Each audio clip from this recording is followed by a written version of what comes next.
আমার বাবাকে স্মরণ করে আপনাদের সামনে আমাকে পেশ করছি।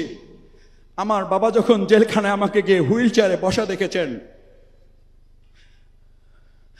আমার বাবা যখন আমাকে হুইল চেয়ারে বসা দেখেছেন, ওখানেই বাবা চেয়ারে বসে পড়েছেন। বলছে আমার 35 বছরের সন্তান, তাকে হুইল চেয়ারে বসে রাখা হয়েছে, আমি বৃদ্ধ বাবা দাঁড়িয়ে থাকি কি করে? এখানে বলে যখন চেয়ারে বসে গেছেন, আমি চেহারার দিকে তাকিয়ে দেখেছি আমার বাবা কতটা অসুস্থ হয়ে পড়েছেন। সেই অসুস্থতা থেকে বাবা মৃত্যুর কোলে ধাবিত হয়েছেন। আল্লাহ তাআলা তাকে নিয়ে গেছেন, আফসোস নেই। কিন্তু আমাকে যারা হুইল চেয়ারে বসিয়েছেন, আমার বাবা সেই দৃশ্য দেখার পর পুলিশের লোকেরা যখন সান্ত্বনা দিয়ে মাথায় হাত দিয়েছে, খালু যান একটু ধৈর্য ধরেন, আমার বাবা দ্ব্যর্থহীন কণ্ঠ এই চেয়ারে বসা থেকে আবার দাঁড়িয়েছেন। পুলিশের লোকেরা ভালো করে কান খুলে শোনো, আমার 4 ছেলেকে আল্লাহর দ্বীনের জন্য, ইসলামের জন্য বহু আগে তাদেরকে আমি আল্লাহর দ্বীনের মুজাহিদ হিসাবে দিয়ে দিয়েছি। আর আল্লাহর সম্পদ আল্লাহ যেভাবে তাদের কাজে লাগায় আমি সিরাজউদ্দিন তাতে খুশি আছি। আমাদেরকে কোনোভাবে থামিয়ে দেওয়া যাবে না।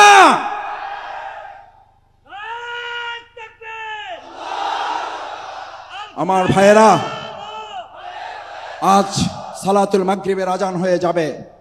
আমি শুধু আপনাদের এই আবেগের কথাটু এই কারণে বলেছি, আমার সাথে আমার বাবা লড়াই করেছেন, আমার সাথে আমার মা লড়াই করেছেন, আমার সাথে আমার সহধর্মিনী লড়াই করেছেন, আমার সাথে আমার সামনে বসা সেজ ভাই মনিরুল ইসলাম আজাদ লড়াই করেছেন।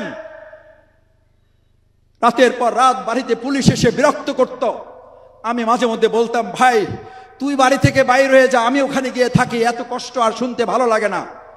এই পরিবার আমাকে বলেছে, তোমাকে আমাদের ঘর নিয়ে, আমাদের বাড়ি নিয়ে, আমাদের পরিবারের সদস্যদের কিনে, এমনকি আমার বাবা বানিয়েও তোমাকে চিন্তা করতে হবে না।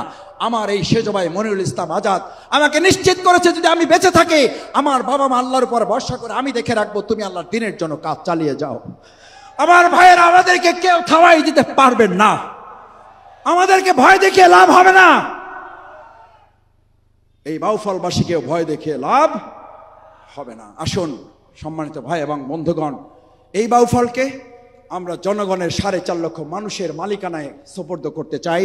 আগামী 2025 সালের এপ্রিল মাসে যে নির্বাচনের অন্তর্বর্তীকালীন সরকার ডেট ঘোষণা করেছে, আমরা ডেট ঘোষণার সাথে সাথে এই অন্তর্বর্তীকালীন সরকারকে আরেকটি নিশ্চয়তা চাই, অবশ্যই প্রশাসনকে লেভেল প্লেইং ফিল্ড তৈরি করে দিতে হবে। আমাদের রিকশায় তরুণ কিশোররা আসবে, আমাদের রিকশায় শিক্ষকরা আসবে, আমাদের রিকশায় শিক্ষার্থীরা আসবে, মেধাবীরা আসবে, তাদেরকে গুলির ভয় দেখানো হবে। আর সেই ফলে আমরা একটা অবাধ, সুষ্ঠু, নিরপেক্ষ, অংশগ্রহণমূলক ভোট আশা করতে পারি। যারা মেধাবী শিক্ষার্থীদের সাথে এত বেয়াদবিপূর্ণ উস্কানিমূলক আচরণ করে, জীবনের নিরাপত্তার জন্য যারা হুমকি হয়ে দাঁড়ায়, নিশ্চয়ই আমার ভোটারদের সামনেও তারা হুমকি হয়ে।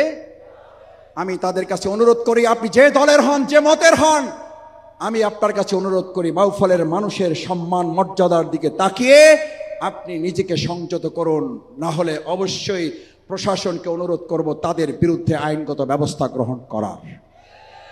আর যদি প্রশাসন আইনগত ব্যবস্থা গ্রহণ করতে ব্যর্থ হয়, এই বাউফলের 7 জন শহীদের রক্তের উপরে দাঁড়িয়ে আমরা ঘোষণা করতে চাই, 2.5 শতাধিক আহত পঙ্গুত্বের উপরে দাঁড়িয়ে ঘোষণা করতে চাই, আমাদের শহীদের রক্তের সাথে আর কোন নতুন ফ্যাসিস্টকে বেঈমানি করতে দেওয়া হবে না।